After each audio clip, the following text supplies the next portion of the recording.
Ladies and gentlemen, boys and girls, children of all ages, the Movie World proudly brings to you the Movie Mount Rushmore, featuring the one AJ Anthony Jordan, the French phenom Nico Luro, the silver screen dudes! Oh, you didn't know? It's time to sit down and talk some movies!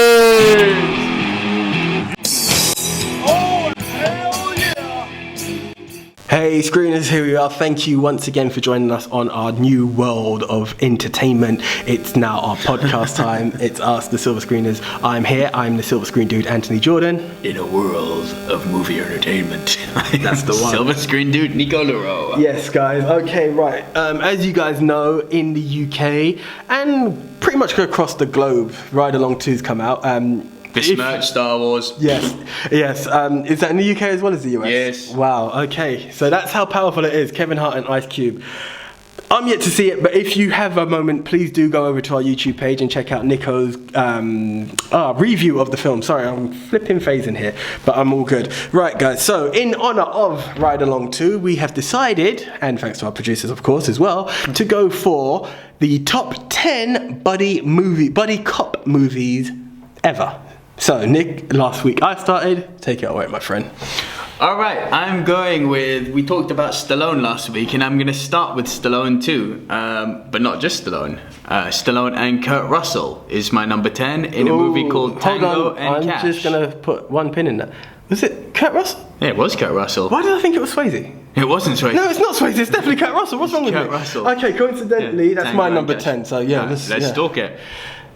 Funny enough, I'd like to go back. Well, actually, really, it should be you to start, isn't it? But No, go it's for my it. number 10 just based on the fact that I remember seeing it years ago as a kid, so I don't have a full-on memory of it, so don't cuss me if it was meant to be higher, guys. I just remember it's two narcs, isn't it? Yeah. Two narc cops going in, first time working together, and they get framed for murder. Yep. Yeah, and end up it's In meant to be prison. meant to be minimum security, and end up in maximum security with all of the guys that they've screwed in the past, which Yeah. also makes it very interesting. So it's really a plot of having to prove your innocence and reveal who's what. With two guys having to work together who do not get along. Yes, exactly. Yes, which is the nice root of all buddy cop movies. That Sure. there is no getting along. It's one with a twist, isn't it? The fact that it's set so much in prison. Yeah, exactly. And the standout scene is the shower scene. Yes, yeah. What are you doing? Don't flatter yourself. I just dropped the soap. Well, yeah, I mean, what are you doing? Yeah. Again, as I said, I would love to go deep. It's one of those films, I remember it. For God's sakes, people, you heard me say I thought it was Patrick Swayze, not Kurt Russell. No. But yeah, no, thank God it was Kurt Russell. Two icons of the 80s, and I think it's a standout of the 80s in itself, and you join two people together. As you said, it's cops in prison, which is also another interesting twist to it, and it's an all-round good movie. Just, yeah, it made the top 10. Made the top 10. My number 9. I don't have much to add to it, to be honest. My number 9, I'll be surprised if you saw. It's got a bit of a twist to it. It's called Bon Cop, Bad Cop. No, not a clue. It's a good one. So basically what happens is, I cannot be more literal than this. On the border of America and Canada, you've got a body that's been found. Okay. The head is in Canada, and the lower half of the body is in the States. Do you know what that kind of reminds me of? Do you know in Blue Streak?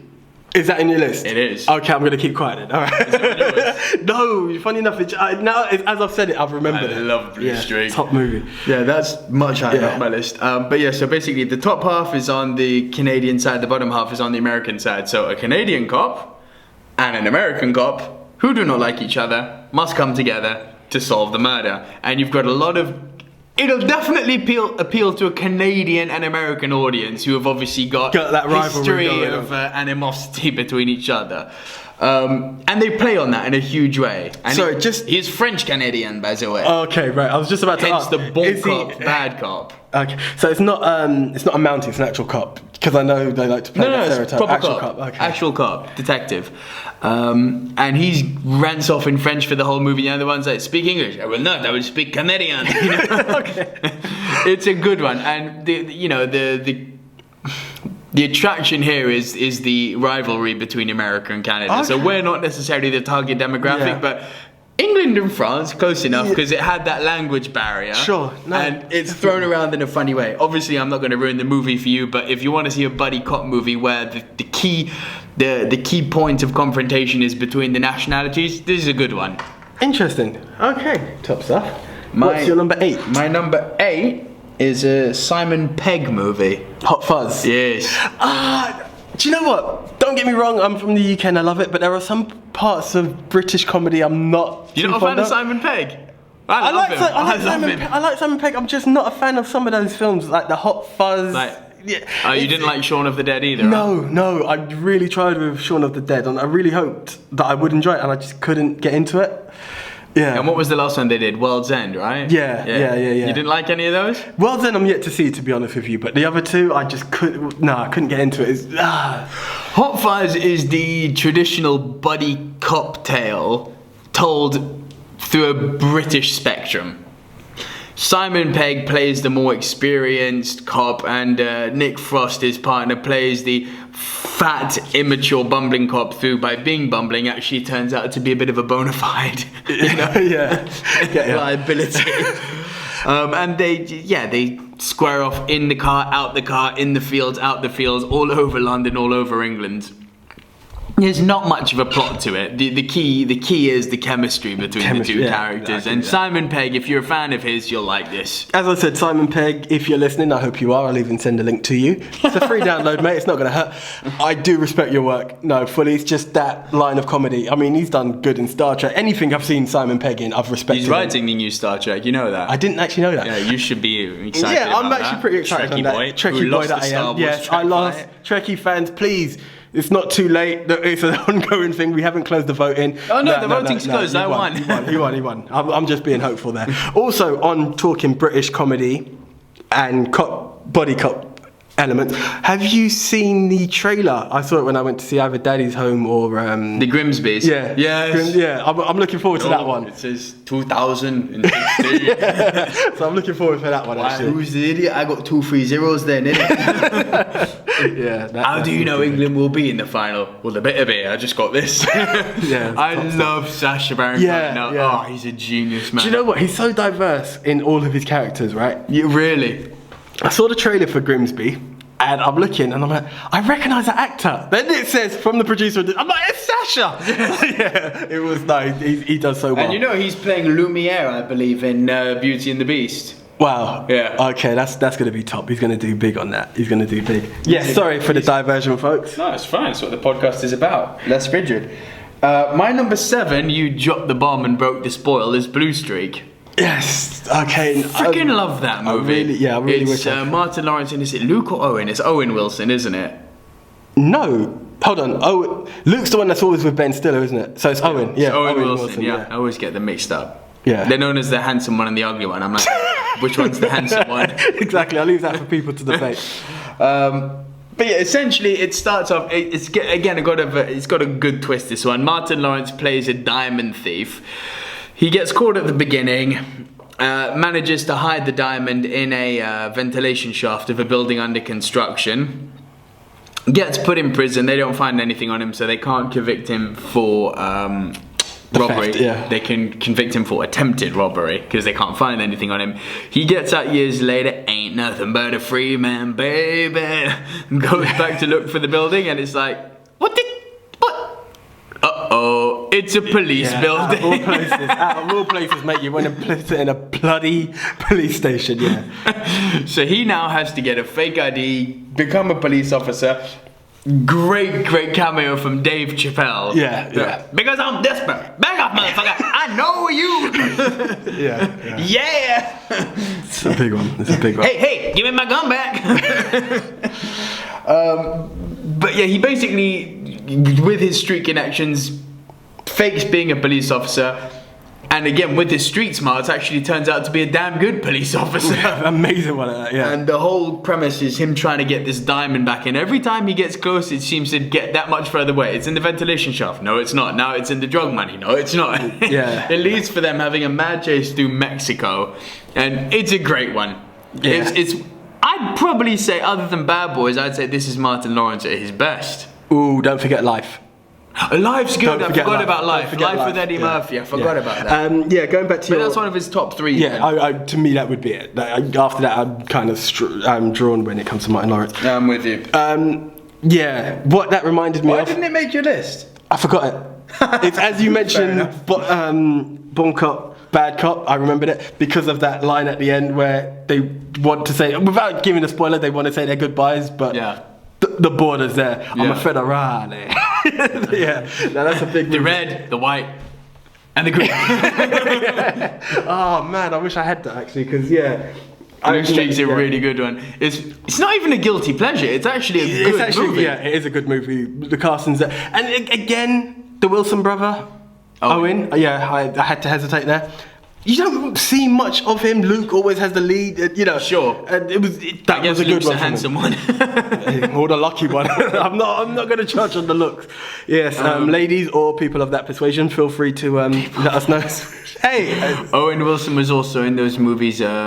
I'm not ashamed to say this. Fuck it, Legally Blonde. Yeah, no, there's nothing wrong with Legally Blonde, but short of that, you can name 5 Luke Wilson films off your head. Oh yeah. Owen, you're like, he was, yeah, and that. Yeah, cool. yeah, true that. But So Blue Streak's probably his best. All right, over to you, man. Right, okay, right. Number 10, as you know, was Tango and Cash with Kurt Russell. You mean Patrick Swayze? God knows why that came into my head. Right, number 9. People have heard me mention this film quite a few times. It's John McClane, and to me, it's my favourite Die Hard movie. John McClane. Fuck yeah. And Zeus. Zeus.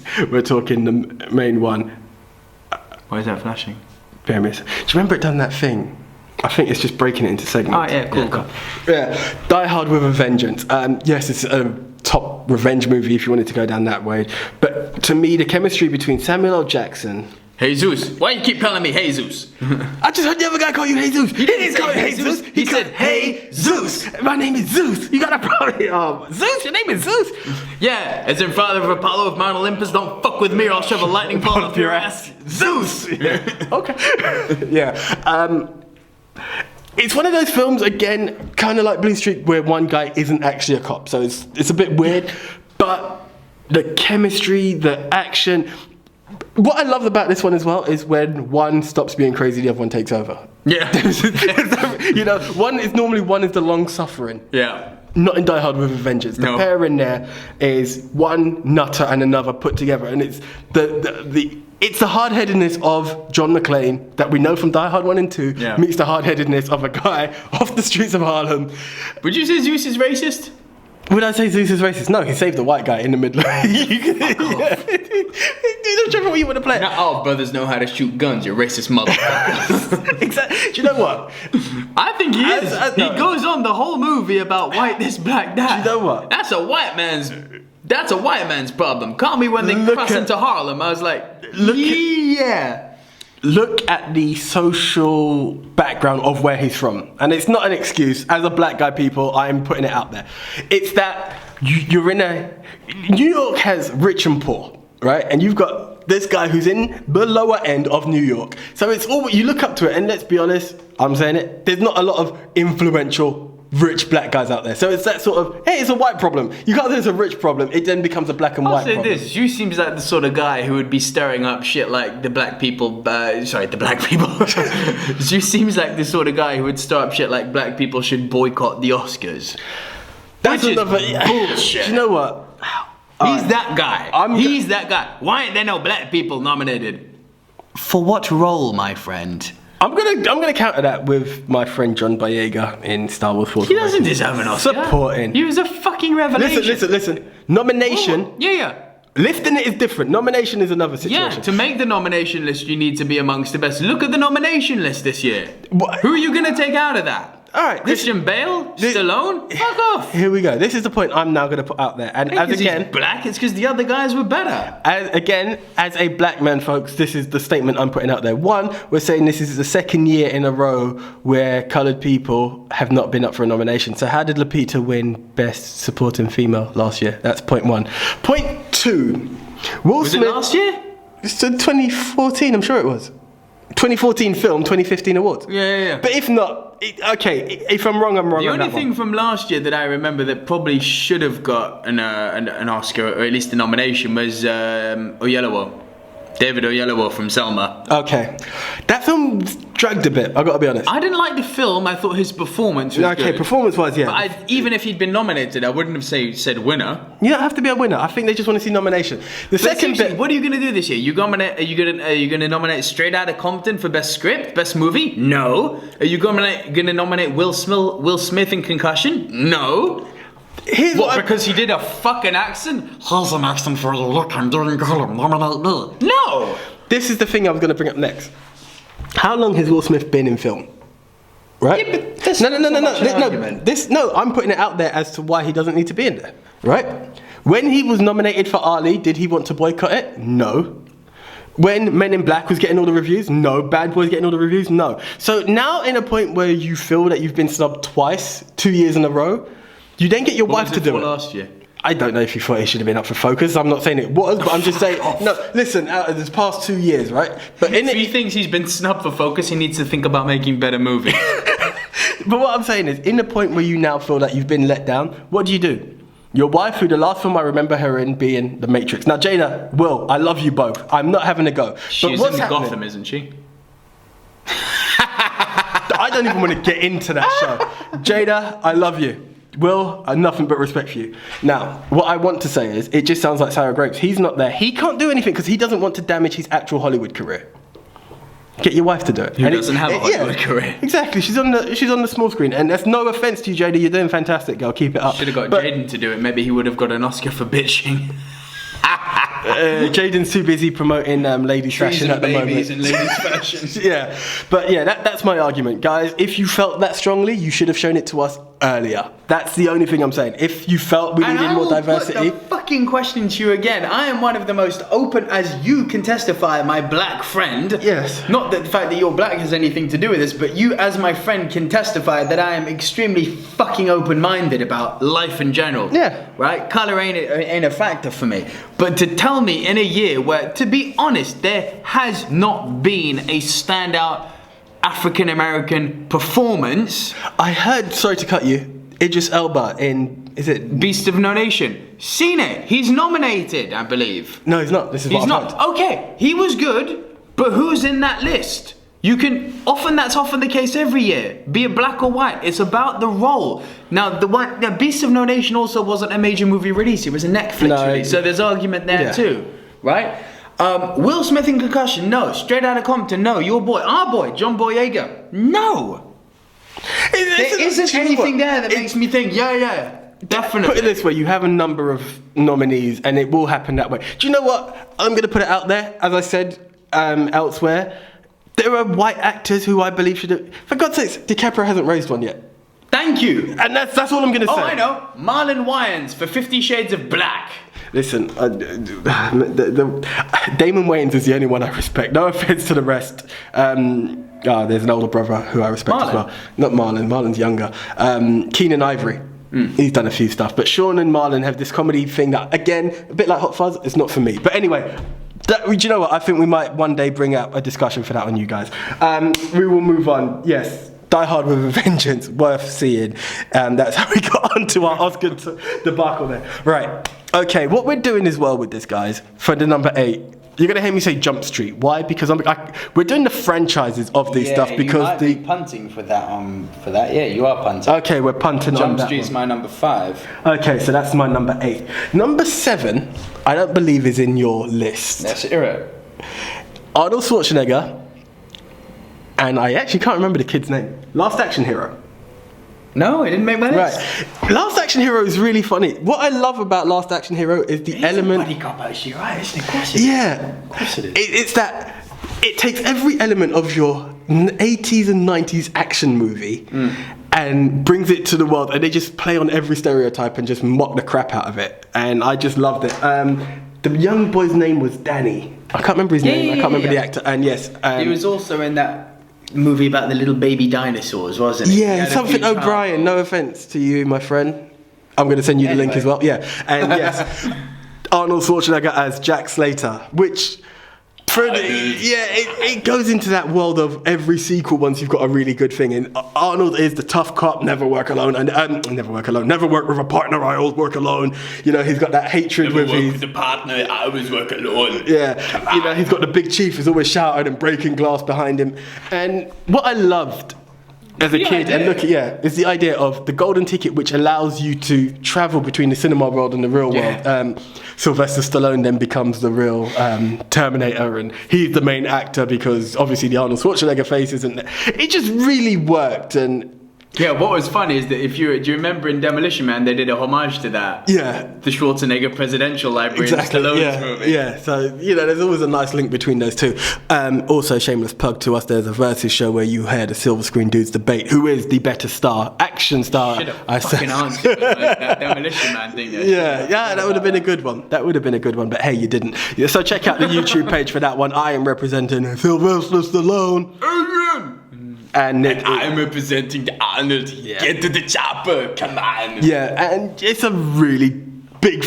You know what? It's a guilty pleasure to a degree, but I think it's really good. And you know what? It's only recently I found out Death was played by Ian McKellen. I didn't know that before as a kid. No shit. Yeah, Ian McKellen is the one who plays the Grim Reaper. Yeah? Yeah. No Check it kidding. out. But yes, guys, that's my number 7. And at number 6. It's over to me. Yes, that's correct.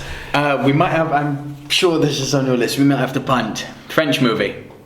Taxi. Okay, yes, guys, you heard it. The French movie. Sorry, Queen Latifah. where is it on yours? Taxi for me was number 4. Okay, we can talk. Yeah, so it's all in the same bracket.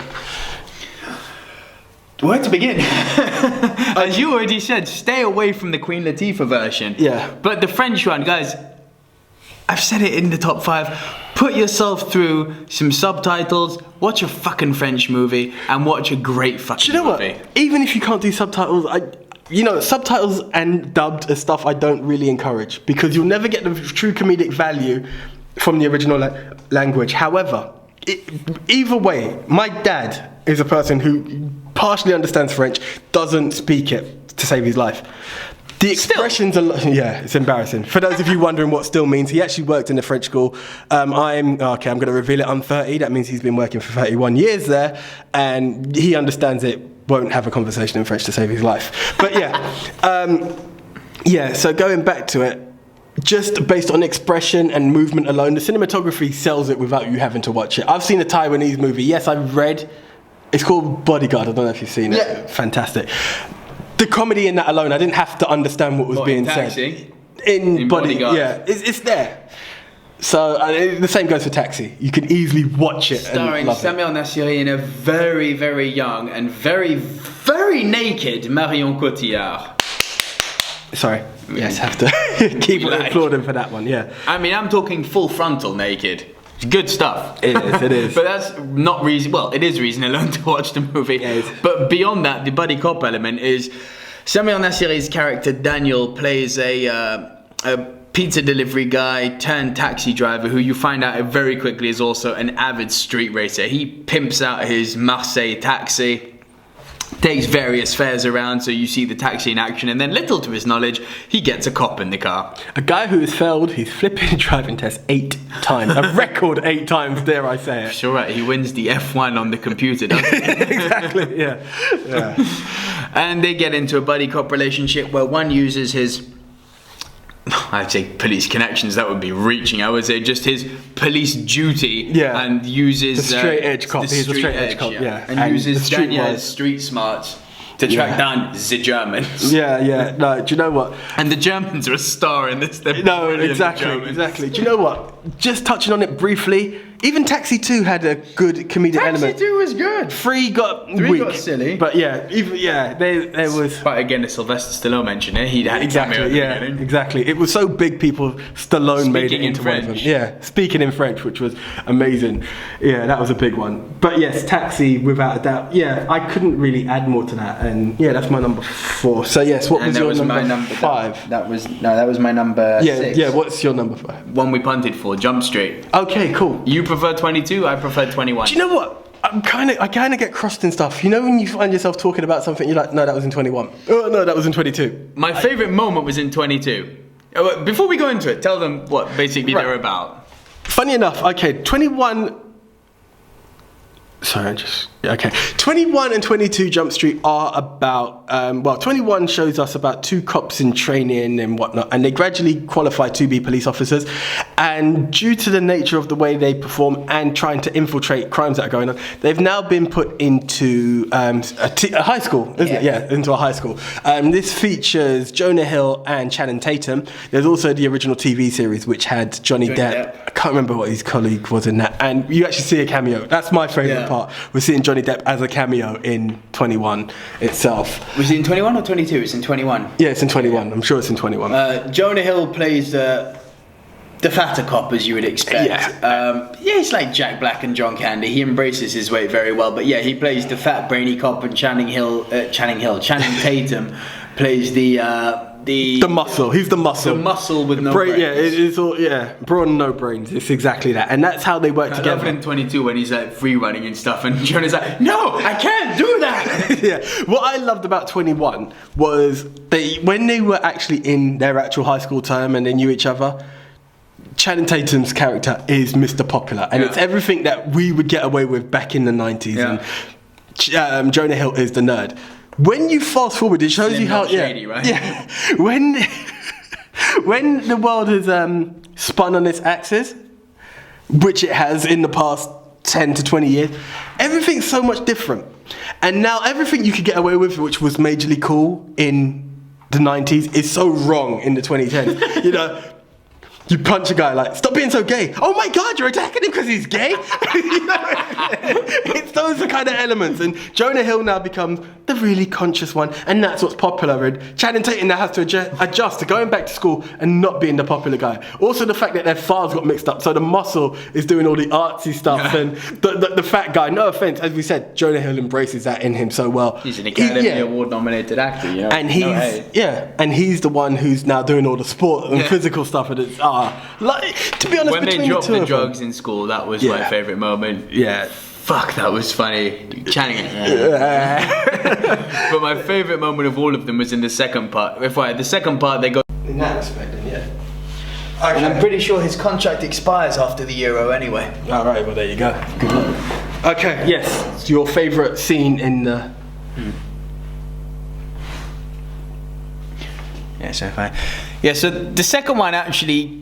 It's different because they're in. They go to university or college, as you would all call it. I've never got that one. To us, college. I don't even know what you guys call it in the States. It's the interim between college is high school university. and college. Yeah. So that's. But my favourite scene is in the second one, when Jonah Hill's doing the dirty dozen on on the chief's daughter unknowingly. He just happens to meet a girl and he gets on really well. And the chief finds out that Jonah Hill's married, and then the look on Channing Tatum's face when he realizes, he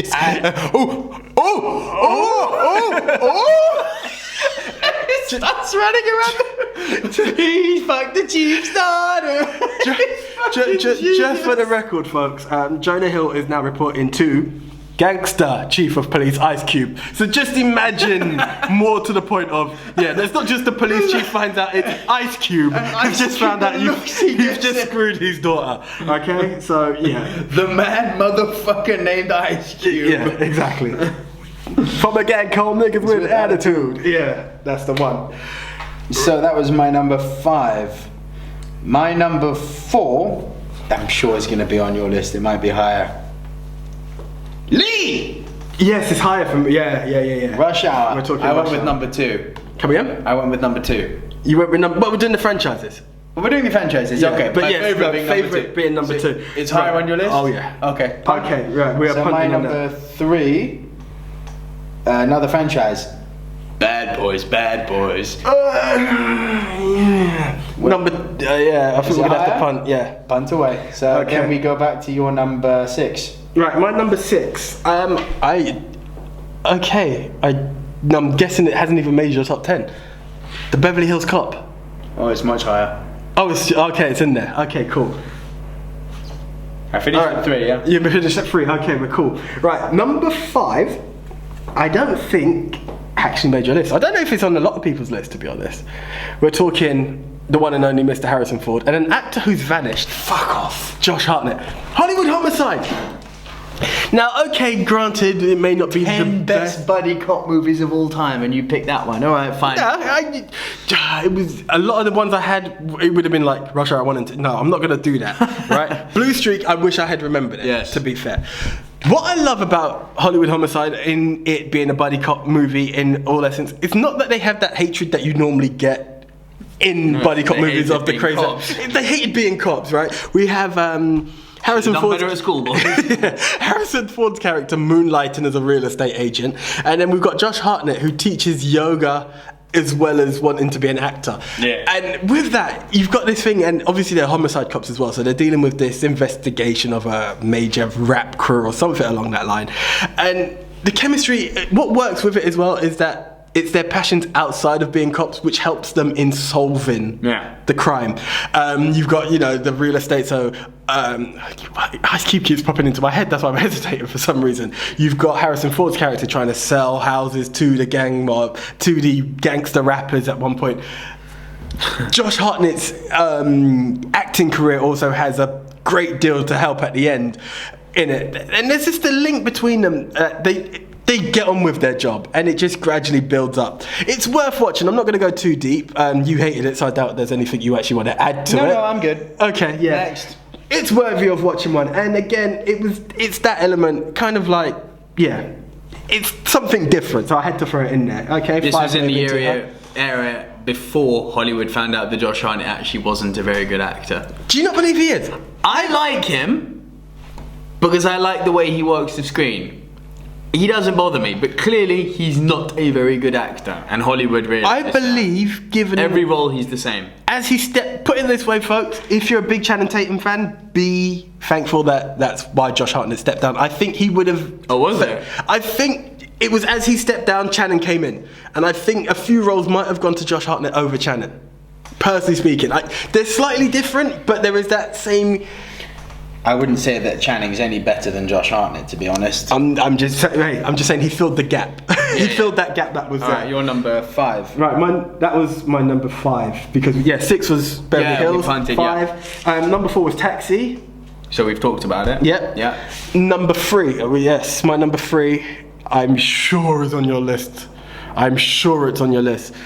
Mel Gibson, Danny Glover. Of course it's on my fucking list. Right, okay. Right, so where are we at now?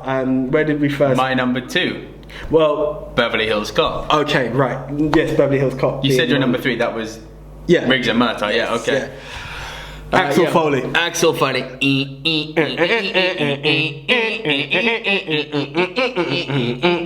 Bing, bing. I was tempted to do that. I was going to say leave the Crazy Frog out because bring the Crazy Frog. That was funny enough. I was listening to the Crazy Frog today. I don't know why. I was just having nostalgia in me. Yeah, that was a fucking sensation, wasn't it? Look, out of nowhere. well, how did that become so goddamn popular? You see, folks, before you guys had your ringtones, ringtones allowing you to be whatever you want. We used to have the most ridiculous stuff, and in the early stages of having ringtones be whatever we wanted, that was the first craze to take over. Crazy Frog was the shit. Crazy Frog was big. That stuff. and the Kill Bill whistle. Yeah. That went everywhere. Yeah. So Axel Foley, basically it's Eddie Murphy in one of his very, very early roles. And Judge Reynolds, I wish I could. Do I have the name? I can't remember it. I can't remember his name. Eddie Murphy was Eddie the star. Murphy's the star. This is, I put it high on my list because of the star power that Eddie Murphy has. Yeah. It's not just a buddy cop, isn't it? It's a trio of cops. Yeah, essentially. exactly. Yeah.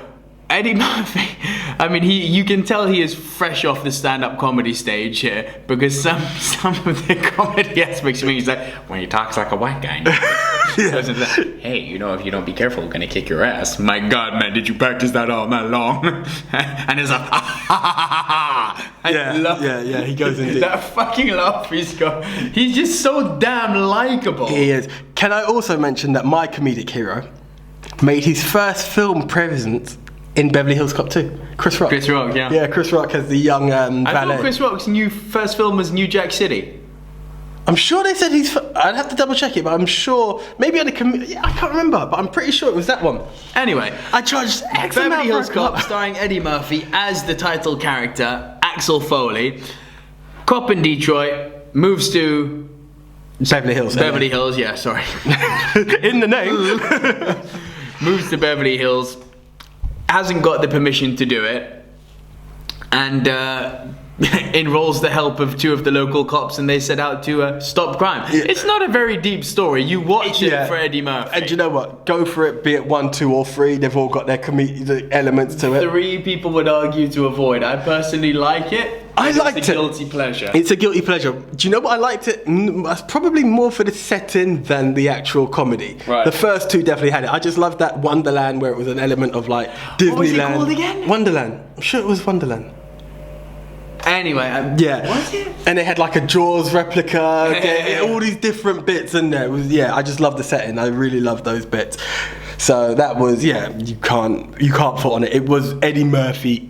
I don't want to say at his best, but Eddie Murphy's Eddie Murphy. There is no at his best. There's then Eddie Murphy and there's post-Nutty Professor Eddie Murphy. Yeah. Eddie Murphy at his height. Put it that way. Yeah. We'll go for that. So you're number 2. Right. Okay. Yeah, that's where we're at. Yes, it was on your list. Bad Boys. Bad boys. That's the one. That's the one, most definitely. Yes, Will Smith and Martin Lawrence. Mike Lowry. Yeah. Again, Will Smith, the rich cop. yeah, the rich spoiled cop who's had it all, but he really does. He's passionate about his job. It's not a matter of the silver spoon in that.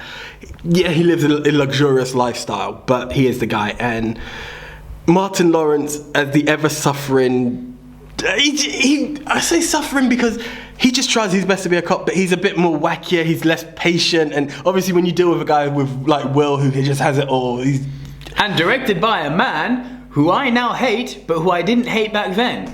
Michael Bay. Yes, 1 and 2. Michael May, you would never make another movie. Oh, leave it alone, he's making your franchise. Fuck him. Leave it out, guys. Go on the Facebook and Twitter and Instagram and a lot. Tell us what you actually think of Michael Bay, please. Hey, he's done some. Michael Bay versus M. Night Shyamalan. Who's worse? Oh, come on. No. We have... Anyway. Oh, yeah? Alright, next week. Oh! Bay Shyamalan. And you can pick whichever one you want. Okay, I'll probably go for Bay because... You think Bay's worse? No, I think he's better. Well, the question is who's worse? Oh, who's worse? Okay, hey, it might come up, folks. Yeah, it sounds like an interesting challenge. But Bad Boys just sees... Bad Boys 1 was very more action, which I suppose is where Michael Bay's at home. It had comedic elements, but it was... The booms and the bangs. Yeah. Will Smith's pretty much girlfriend is murdered and it's the tracking down and whatnot. Bad Boys 2 just brings the comedy. Bad Boys 2 was sick. Yeah. That freeway chase was amazing. Amazing. Fully amazing. Also the fact that Will Smith is dating Martin Lawrence's sister also brings a good element. Played by... Gabriel Union. Yeah. The police chief getting high on ecstasy. No, Martin Lawrence getting high on ecstasy. Yeah. The police chief trying to calm down because of the madness.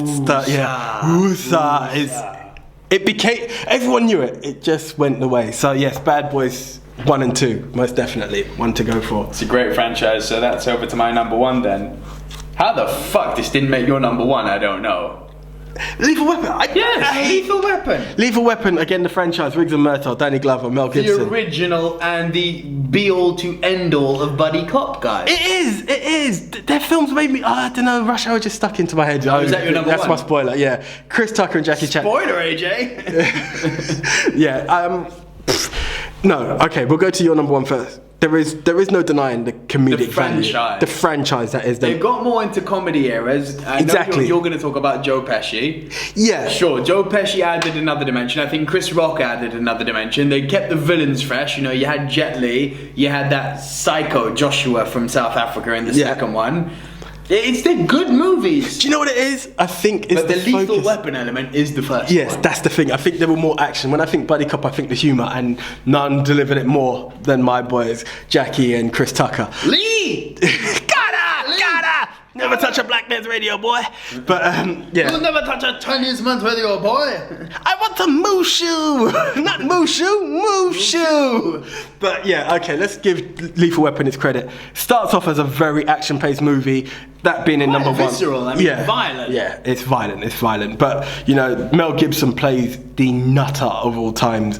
Nutter cop. He is a lethal into weapon. his real life. Yeah, and as we've said before, when we mention Mel Gibson, people, please, let's not look at Mel Gibson the man. Not Mel Gibson the man, Mel Gibson the artist. Yes, there are points where we shouldn't have to decipher it, but you know what? Hollywood allowed this man to go out there, and it's what we've gone out to appreciate. And they're two sterling actors, and they had fantastic chemistry. Absolutely. Yeah. And for me, they are the definitive buddy cop pairing. Yeah, as I said, if just I 'cause think it buddy was cop action- movie, instantly comes to my mind is Lethal Weapon, and it stops there. Then I actually have to have a good think about it. Okay. Yeah. Yeah. True. It's true, but Rush Hour. That's the comedic value. You've got the street cop. He's never been working well with his partners in Chris Tucker. Nearly said Rock, and Jackie Chan, the gentleman who came down because his young friend Soo Young got kidnapped. Soo Young! Yeah. It's all to do We're with. talking number 2 that's now. No, that's number 1. Soo Young's number 1. Yeah, All right. exactly. There's so many elements. Then it's after rescuing Soo Young, Chris Tucker goes down to Hong Kong, and that there's so many relations. It flips on its first. California girl. Yeah, there were so many elements of why they worked. Jackie Chan adapted to American lifestyle, Chris Tucker adapting to the Oriental lifestyle in number 2. Come yo, that's your man. You just asked them to sacrifice a small goat. Yeah. 3 got a bit stupid. Yes. That's why, to me, technically, but 1 and 2 were so funny. That's why. 2's my. Two's my one. Fucking Two's love my two. one. All of it was fantastic. Great stuff. How cheap? Cheap suits. How's cheap? Cheap as hell. And let's not obviously discount anything from Jackie Chan being the master stuntsman that he is. All action this guy scenes of puts Jackie. himself through, man. And the He's thing unreal. is, and you look at the ages when you think you're still doing that. mad. He's amazing. And this is pre-Chris. Well, I think Rush Hour 3 was Chris Rock's last film. Then he found Chris religion. Tucker. Chris Tucker, yeah. Chris Tucker then found religion. Hasn't done any films. Went broke. Now he's doing stand-up again. Chris, come back. We need you as Smokey in Friday. Yeah. Sorry, but yeah, that's that. Alright guys, now we've done our top 10 each, so the way the show works is we've now got to present to you a Mount Rushmore. AJ, time to argue. Okay, what right. is it? It's not. Do you know what? Let's go for it. Yeah. Without a shadow of a doubt, Lethal Weapon. As you said, it is the I original. agree. It's the original, so we're going to go there. So that's locked in at number 1. We both had Rush Hour in the top 2, Yeah. so Rush Hour's in there as well. Yeah. Okay. Bad Mike Boys. Laury, Yeah, Mike Laury. Bad Boys is there. It was, as you call it, the I'm hippie. going to throw a spin on this here.